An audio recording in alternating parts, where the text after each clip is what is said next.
Hello, hello. Welcome, beautiful souls, to the Caim Circle podcast. The Caim is a Gaelic Celtic word that is a symbol of sanctuary, protection, and unconditional love. This is a sacred space where we can journey inward, awaken our truth, and gather strength to walk the path of conscious living.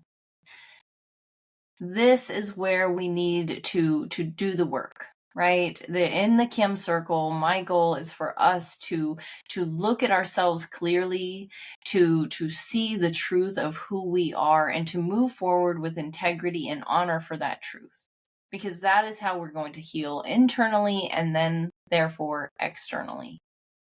My name is Jessa Francis, and today's episode is an important one. It is a conversation that has been stirring deeply within my heart. Today, we're going to be diving into the sacred dynamics of the divine feminine and the divine masculine, the energies, not the genders. And the reason why is because if we want to heal the deep rifts in our culture and society, it's time. It is time for the divine feminine and myself and the feminine in general to kind of rise up together, not just for ourselves, but to support the healing of the divine masculine. And so we're going to be diving into what these energies really are. We're going to be looking at what the divine feminine is. So, for example, right, it is nurturing. Right? We're the mothers.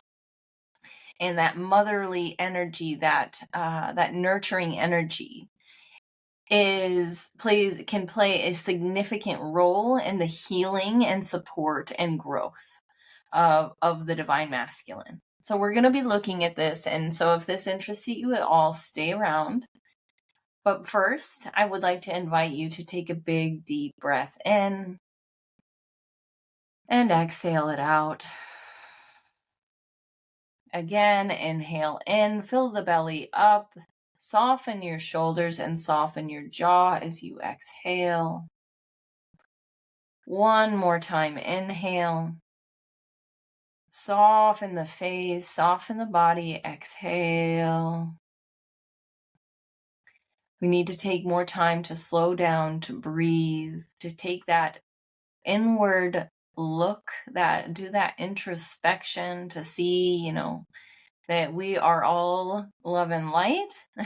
We have, yes, dark energies. We are the yin and the yang. We are the feminine, the masculine, the lunar, the solar. It is all thriving and living within us. Well, maybe not thriving, but living within us and wants to thrive. But we have to slow down and pay attention. So sometimes we just need to take those beautiful grounding breaths. So let's start in. First, let's root into what these energies really are. Like I said, the divine feminine, not about gender. The feminine energy of intuition, of nurturing, of flow, creation, the deep wisdom. This is something we used to trust. And then we began eventually to fear. And the fear took over. And now we're living disconnected from our intuition, right? We don't trust ourselves. We don't trust our intuition. We're fearful of flow and creation. We're tapped out of our deep, innate, divine intuition and wisdom, right? And then we have the divine masculine, and this is an energy that is meant to be about protection, action, structure, clarity. Right? Both are sacred. Both exist within each of us. We all have intuition and the ability to create and flow, to feel actionable, to gain clarity, to have structure, right? But when we look around today, you can see it clearly. Both of these energies have been wounded.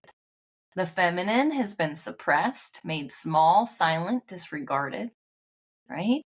And the masculine. The masculine has been distorted. It has been twisted into domination, control, disconnection.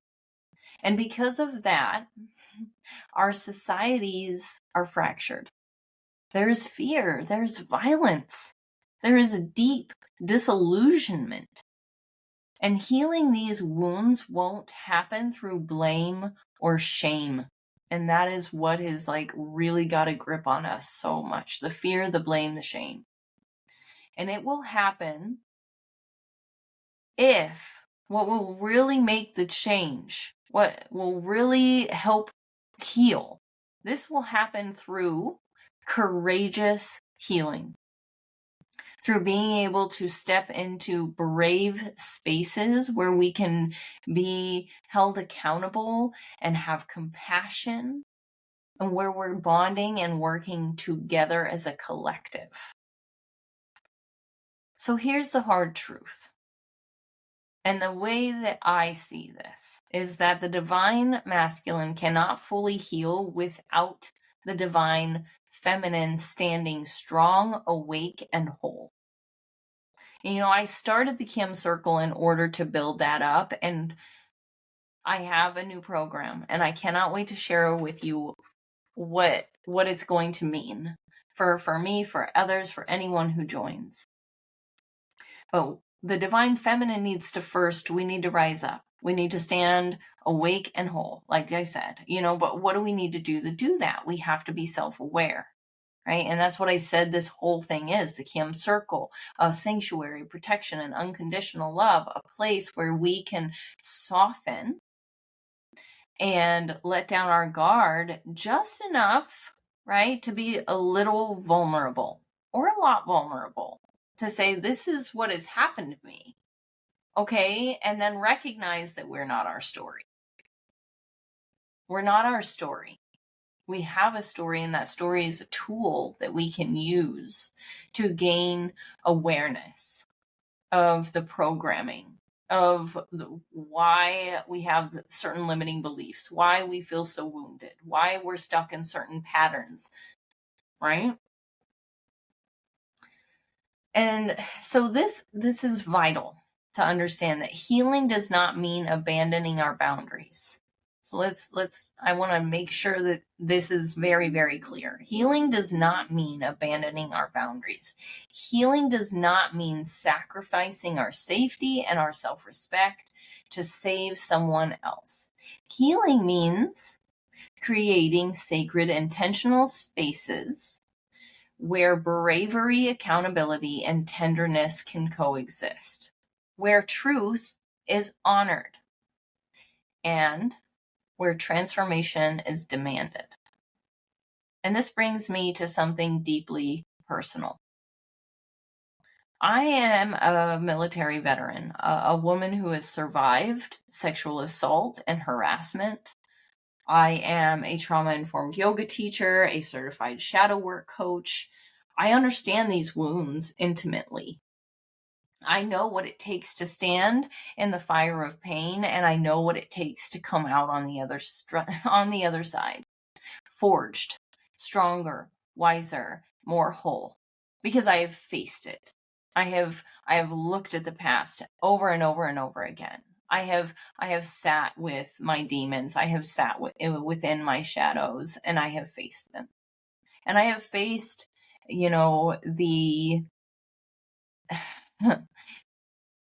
the pain of what happened to me in the hands of that wounded, toxic masculine, and chosen love. I have chosen love over fear. And I got curious instead of judgmental. Instead of dwelling in that fear, I mean, the only way I could get around it and through it was to get curious and to choose love, to get curious and to choose love over and over and over again. And that is why here within the Caim Circle, we're creating something new, something sacred. Okay. And so I created the Caim Circle because I needed it and the world needs it.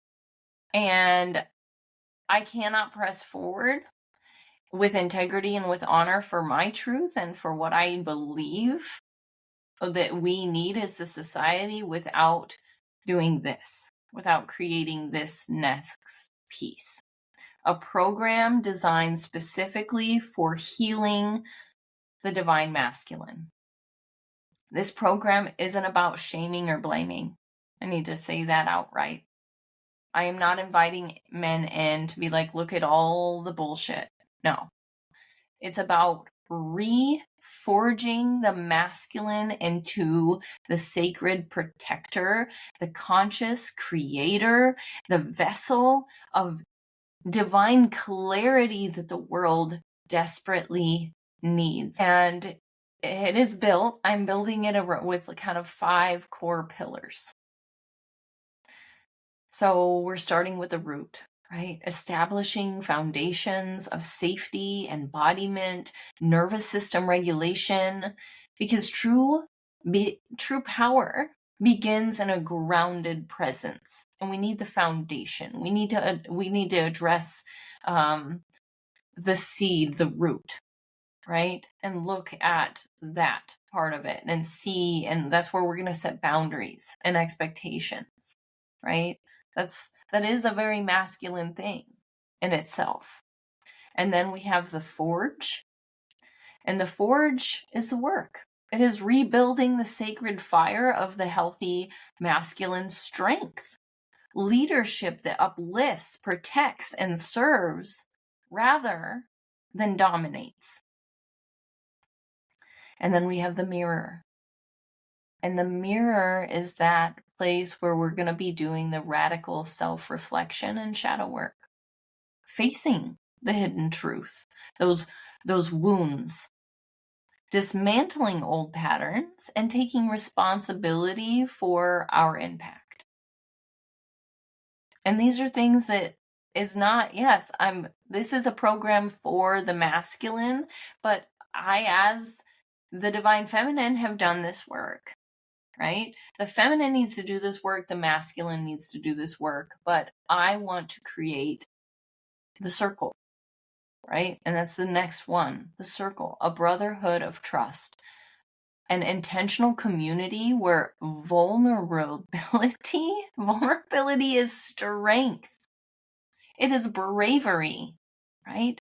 And connection is a sacred act of courage. We have so many women's circles, and they're important because we need to bond together. Like I said, we can't do this without the feminine bonding together and rising up about us getting clear. And I'm so grateful that we have been able to just women's circles and full moon circles and all the things that I have been doing and building. But I know that the men need this too, and we cannot ignore them. We cannot push them out. We cannot push them to the side. They are going to be included. Okay, and just like I need sisterhood, men need brotherhood. And then the 5th is going to be the altar. So the altar is devotion, integration of that devotion, anchoring the work that what we're doing at the root, the forge, the mirror, in the circle, anchoring the work into our daily life through ritual, service, and conscious action, right? And, this is mind, body, spirit. This is holistic work. And my goal and what I'm creating is that this is going to be a brave space, a necessary space, and a space built for those who are ready to face their shadows and become who they were always meant to be. And that is not for anyone. It's only for those who are ready. Those who are just like me, who said enough is enough. I'm going to stop living this way. I'm going to stop feeling disconnected. I'm going to move forward with honor and with truth and with integrity. So that is the man that is going to be invited into this space. So if you or someone you love feels the call to reclaim the sacred masculine, to heal, to rise, I invite you. I invite you to step forward. This is the work that will ripple outward into families, into communities, and into the next generation. This is not about rescuing the masculine. This is not about tolerating disrespect or regression. It's about creating a container where authentic healing can actually take place with courage, with truth, with radical love. I invite you to reflect. Where are you still holding on to resentment toward the masculine? Where do you still shrink your feminine energy out of fear or disgust? And what would it look like for you to create or step into a space where both energies can come back into sacred union? We'll be continuing this conversation inside the Caim Circle community, where we hold space for this sacred work together. Because healing happens in circles, not in isolation. Thank you so much for being here. Thank you for doing the work. And until next time, please stay rooted, stay awake, be gentle with yourself, be brave in your healing.